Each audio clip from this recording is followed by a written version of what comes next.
আজকে ছিল আমার বরমশাইয়ের জন্মদিন, তাই ও নিয়ে চলে এসেছিল 2 কিলো মুরগির মাংস। বরমশাইয়ের জন্মদিন বলে কথা, আর আমি মাংস রান্না করব না এটা কখনো হয় নাকি? তোমরা হয়তো ভাববে মানুষ দুজন আর 2 কিলো মাংস দিয়ে ওরা কি করবে, কিন্তু আমি আশেপাশের ছোট্ট ছোট্ট কিছু বাচ্চাদেরকে ইনভাইট করেছিলাম, যারা কিনা আমার খুব ভালো বন্ধু হয়ে গেছে। আর দেখো, তোমাদের সাথে কথা বলতে বলতে আমি মাংসটা সুন্দর করে ধুয়ে নিলাম, আর কড়াই গরম হতে না হতেই আমি অনেকটা পরিমাণে সর্ষের তেল দিয়ে দিলাম। অনেকটা মাংস যেহেতু, তেল তো অনেকটা দিতে হবে বলো। আর তারপর আমি ফোড়নে দিয়ে দিলাম জিরে, তেজপাতা, শুকনো লঙ্কা, দারচিনি, গোলমরিচ আর সুন্দর গন্ধের জন্য কয়েকটা এলাচ। তারপরই আমি গ্রেভি বানানোর জন্য দিয়ে দিলাম পেঁয়াজ আর অল্প পরিমাণে লবণ।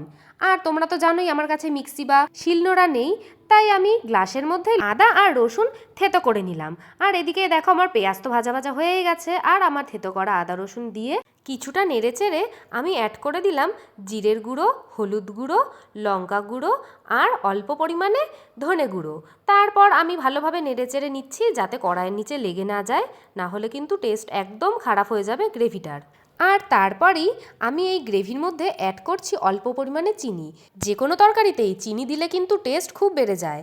আর তারপরেই আমি অল্প পরিমাণে কিছুটা টমেটো অ্যাড করলাম, যেহেতু আমি টমেটো সস দিয়ে দিচ্ছি। তারপর আমি আবার নেড়েচেড়ে এটা রেখে দিচ্ছি কিছুক্ষণ। এবার আমি দিয়ে দিচ্ছি আমার ধুয়ে রাখা মাংসগুলো। মাংস দিতে দিতেই আমি আমার প্রিয় কিছু দিদিভাইদের নাম তোমাদের সাথে শেয়ার করছি। তনুশ্রী চৌধুরী দিদিভাই বলেছে, খুব সুন্দর হয়েছে রান্নাটা, আর তোমাকে খুব কিউট লাগে আমার। থ্যাংক ইউ সো মাচ দিদিভাই এত সুন্দর একটা কমেন্ট করার জন্য। আরেকটি দিদিভাই আমাকে কমেন্ট করেছে, তোমার প্রত্যেকটা ভিডিও আমার দেখতে খুব ভালো লাগে, প্লিজ আমার নামটা নিও, প্রিয়াঙ্কা পাল। থ্যাংক ইউ সো মাচ দিদিভাই আমার প্রত্যেকটা ভিডিও দেখার জন্য। রিয়া অরূপ দিদিভাই বলেছে, তোমার বর তোমাকে খুব ভালোবাসে, তোমরা সারা জীবন এমন হাসি খুশি থাকো, এটাই আমরা চাই।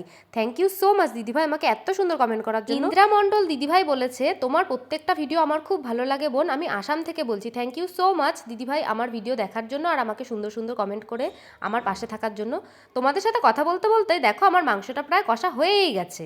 এবার আমি কিছুটা নেড়েচেড়ে এর মধ্যে অ্যাড করে দেব অল্প পরিমাণে মিট মশলা আর সুন্দর কালারের জন্য কাশ্মীরি লঙ্কার গুঁড়ো। লাল লাল ঝাল ঝাল চিকেন কারি কার না ভালো লাগে বলো? আমার বরমশাই যেহেতু ঝাল ভালোই খায়, তাই লঙ্কার পরিমাণটা আমি একটু বেশিই দিই। আর তোমাদের সাথে কথা বলতে বলতেই আমি এখানে অ্যাড করে দিচ্ছি কিছুটা উষ্ণ গরম জল। আমি দিদিভাইয়ের থেকে শুনেছি গরম জল দিলে নাকি মাংসের টেস্ট আরও বেড়ে যায়। আমার কড়াইয়ের থেকে মাংসের পরিমাণ বেশি হয়ে গেছে। যাই হোক, আমি এর মধ্যে এখন অ্যাড করে দিচ্ছি কিছুটা গরম মশলা। ব্যাস, চিকেন তো আমার রেডি। আজকের মতন এইটুকুই। সবাই ভালো থেকো, সুস্থ থেকো। আবারও চলে আসবো তোমাদের কাছে নতুন কোনো ভিডিও নিয়ে। তো চলো, টাটা।